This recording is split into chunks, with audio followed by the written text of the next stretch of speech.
नमस्कार. तर आज आपण न भिजवता न लाटता न चमच्यानी पसरवता एकदम परफेक्ट असे मस्त खुसखुशीत जाळीदार तोंडात टाकताच विरघळेल असे तांदळाचे पापड कसे बनवायचे ते पाहणार आहोत. डायरेक्ट आपण रेसिपीला सुरुवात करूया. तर इथे मी गॅसवरती कढई ठेवली आहे. त्यामध्ये 1 वाटी मी पाणी घातलंय, चवीनुसार मीठ घालून घेतलं आणि नाश्त्याच्या चमच्यानी पाव चमचा पापड खार घालून घेतलेला आहे. जर तुम्ही 1 किलो तांदळाचं पीठ घेत असाल तर त्याला तुम्ही 2 चमचा पापड खार घालायचं. त्यानुसारच आपल्याला पापड खार कमी जास्त करायचं आहे. आता 1 चमचा भरून मी जिरा घातलेला आहे. जिरा वगैरे घालायचं नसेल तर तुम्ही नाही घातला, प्लेन जरी बनवला तरी देखील चालेल. आता 1 वाटी पाण्याला 2 चमचा मी तेल घातलं नाश्त्याच्या चमच्यानी.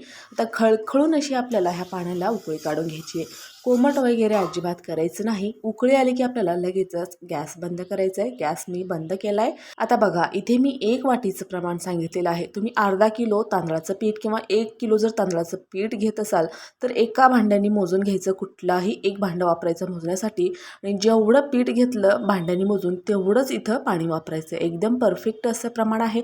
कमी किंवा जास्त पाणी अजिबात करायचं नाही. आता इथे मी लगेचच ह्या पाण्यामध्ये तांदळाचं पीठ घालून घेतलेलं आहे. आता पटकन आपण चमच्याने हे एकसारखं असं एकजीव करून घेऊया. पीठ टाकलं की पटकनच आपल्याला हे एकसारखं असं मिश्रण एकजीव करून घ्यायचं आहे, नाहीतर गुठळ्या होऊ शकतात. मिक्स करताना आपल्याला गुठळ्या होऊ नये ह्याची सुद्धा काळजी घ्यायची आहे, नाहीतर मग पापड व्यवस्थित होणार नाही. तर चांगलं मिक्स केल्यानंतर 10 मिनिटे आपल्याला हे झाकून वाफवून घ्यायचं आहे. 10 मिनिटानंतर चांगलं पीठ सगळीकडून मऊसूत असं झालेलं आहे. तर इथं मी पोटॅटो स्मॅशरने हे अशा पद्धतीने स्मॅश करून घेते किंवा डायरेक्ट हाताने जरी मळून घेतलं तरी सुद्धा हाताला पळणार नाही, कारण 10 मिनिटापर्यंत हा थोडंफार कोमट तर होतोच. किंवा भरपूर प्रमाणामध्ये जर असेल तर एक मोठी प्लास्टिकची पिशवी घ्यायची, त्यामध्ये पीठ घालायचं, चांगलं असं मळून घ्यायचं. पाहू शकता इथे मी नंतर हातानेच पीठ चांगलं असं एकजीव करून घेतलंय. अगदी मौसूद छानसर असा हा गोळा झालेला आहे. आता जेवढं मी पीठ घेतलंय त्याचा 2 गोळा मी बनवून घेतलंय. तुम्ही भरपूर जर पीठ घेत असाल तर छोटे छोटे आकाराचे तुम्ही अशा पद्धतीने हे गोळे करून घेऊ शकता किंवा जसं तुम्हाला सोयीस्कर वाटेल तसं तुम्ही हे गोळे बनवून घेऊ शकता. तर अशा पद्धतीने हा गोळा मी तयार करून घेतलाय. हे पहा, अशा पद्धतीने छिद्र केलं की चांगलं सगळीकडून असा हा वाफला जातो. आता एका चाळणीवरती हे ठेवून द्यायचंय. दुसराही गोळा मी अशाच पद्धतीने बनवून घेतलाय. आता इकडे मी पीठ मळत होती ना, त्यावेळेस साईडला मी पाणी सुद्धा उकळायला ठेवलं होतं. आता ह्या उकळत्या पाण्यामध्ये ही चाळणी आपल्याला ठेवून द्यायचं आणि 10 ते 15 मिनिटे आपल्याला हे परत वाफवून घ्यायचं आहे. परत वाफवायचं कशासाठी, तर तांदळाचे पापड एकदम परफेक्ट असे होतात, एकदम जाळीदार मऊसूत असे बनवून तयार होतात. त्यासाठीच आपल्याला परत एकदा हे वाफवायचं आहे, चिरणार सुद्धा नाही. तर पाहू शकता पीठ एकदम मस्त असं चांगला मऊसूत झालेला आहे आणि मी तर हे हातानेच मळून घेणार आहे. तुम्ही जर भरपूर प्रमाणामध्ये पीठ असेल तर अशी एक मोठी प्लास्टिकची पिशवी घ्या, त्यामध्ये पीठ घाला आणि मळून घ्या. सरळ जर हाताने मळलं तर खूपच छान होईल. हाताने जोर लावून पीठ चांगला असा मऊसूत मळायला येतो. आता इथे हा पीठ कोमट झालेला आहे, पूर्ण थंड नाही. अगदी कोमट झाल्यानंतर हाताने चांगलं असं मळून घेतलं आहे. गरम गरम असतानाच मळावं असं काहीच नाही. आता पाहू शकता एक्स्ट्राचं पाणी वगैरे मी इथं अजिबात वापरलेलं नाही. जेवढं पाणी घेतलं होतं त्याच पाण्यामध्ये चांगलं असा हा पीठ बनवून तयार झालेला आहे. एकदम मऊसूत लोंघण्याचा जसा गोळा असतो तसा हा पीठ तयार झालाय. आता इथे मी आणखी जास्त थोडंसं टेस्ट छान यावं त्यासाठी लाल मिरचीचा चुरा करून घातलेला आहे. असेल तर घाला, नसेल तर नाही घातला तरी देखील चालेल. आणि एकसारखे असे एकाच आकाराचे हे सर्व पेढे आपल्याला बनवून घ्यायचे आहेत. चाकूने लाटी बनवून अशा पद्धतीने कट केलं तर एकसारखे असे पिठाचे छोटे छोटे पेढे बनवून तयार होतात. त्यामुळे पापड सुद्धा एक मोठी एक छोटी किंवा जाड पातळ देखील होणार नाही. तर अशा पद्धतीने मी सुरुवातीला सर्व गोळे हे बनवून घेतलेले आहेत. एकदा जर बनवून ठेवलं तर आपल्याला पापड लाटायला सोपं पडतं.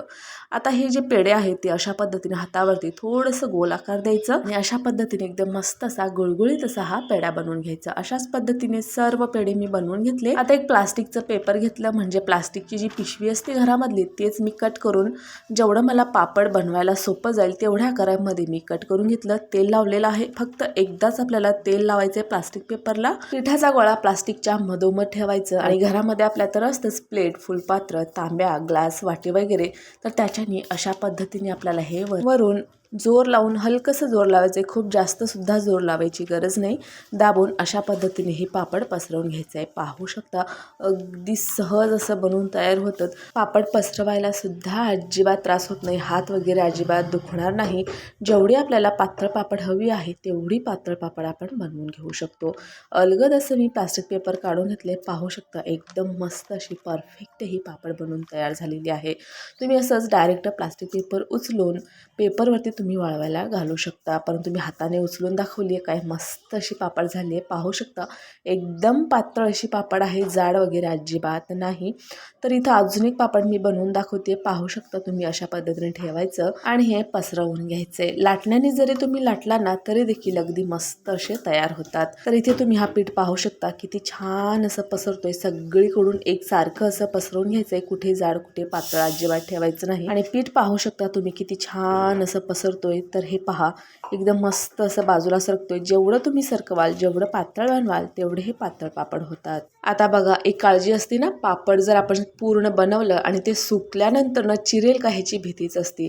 तर अशा पद्धतीने जर पापड बनवलं तर पापड सुकल्यानंतर सुद्धा अजिबात चिरणार नाही. आहे तसेच एकदम गोल गुळगुळीत असे हे पापड तयार होतात. तर अशाच पद्धतीने मी सर्व पापड हे बनवून घेतलेलं आहे. पाहू शकता लाटण्यानेही लाटू शकता किंवा अशा पद्धतीनेही तुम्ही हे बनवून घेऊ शकता. हे पापड सुकायला सुद्धा अजिबात वेळ लागत नाही. फक्त 2 तासानंतर पाहू शकता तुम्ही पापडाचे कडा कसे वरती यायला लागलेत, म्हणजे अगदी पटकन असे हे वाळून तयार झालेले आहेत. तर मी 4 तास फॅन खाली वाळवलं आणि नंतर एक पूर्ण दिवस कडकडीत उन्हामध्ये ही पापड वाळवून घेतलेली आहे. आता ही पापड आपण बनवून घेतलेली तळून पाहूया. तर चांगलं गरम केलेल्या तेलामध्ये हे पापड घालूया. पाहू शकता अगदी 1 मिनिटाच्या आत हे पापड फुलून तयार आहे. एकदम दुप्पट तिप्पट असा हा पापड फुगलेला आहे. मस्त असे पापड बनवून तयार होतात. उन्हामध्ये अगदी कडकडीत असे हे पापड वाळवून जर डब्यामध्ये भरून ठेवला तर वर्ष 2 वर्षापर्यंत हे पापडला काहीच होणार नाही. तर अशा पद्धतीने पापड तुम्ही नक्कीच बनवा. एकदम सोपी पद्धत आहे. नक्कीच ट्राय करा. रेसिपी कशी वाटली ते कमेंट करून नक्की सांगा. आवडल्यास लाईक शेअर सबस्क्राईब.